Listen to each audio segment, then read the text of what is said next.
Imagine this for a second. The next big smartphone everyone talks about, it's not from Samsung, not Apple, not even Google. It's from a brand you probably know more for transparent backs and blinking lights than for raw performance. Nothing. Yeah, that nothing. But don't scroll past just yet, because this time they're not dropping another flashy mid-ranger. Nope. The Phone 3, launched in July 1, is shaping up to be their boldest move yet. And if the leaks are anywhere close to accurate, it might just earn a seat at the flagship table. Let's break this down. So far, Nothing's phones have always looked fresh, different from the crowd. But they didn't really compete in the top-tier race. This new one? It's different.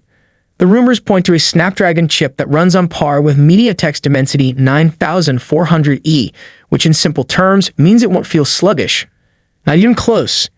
It's not ultra-premium, but it's definitely in the same room as the big boys. But performance is just part of the story. The battery department looks promising too.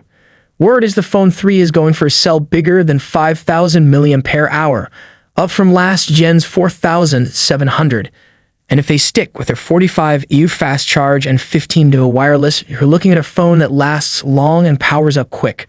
That's already ticking two major boxes. Then there's the software.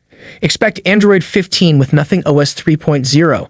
But here's where it gets spicy. They're not just tweaking icons and animations.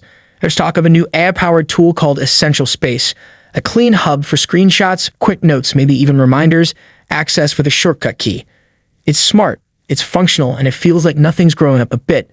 But here's the twist. That glyph interface you either loved or ignored, it might not be coming back in its usual form. Instead, there's a new kind of LED matrix system being teased. More dynamic, more functional, and possibly less about flash, more about usefulness. It kind of makes you wonder, is Nothing finally shifting from cool and quirky to clever and complete? So yeah, this isn't just another drop in the mid-range ocean. This could be Nothing's real move into the flagship game. With the official launch just weeks away, we'll know soon if it truly delivers or not. But I'm curious, which detail caught your eye? Was it the new LED system, that big battery, or just the idea that Nothing might actually compete with the likes of Samsung and Apple? Drop your thoughts below, hit that sub if you haven't already, and yeah, let's ride this wave together. See you in the next one.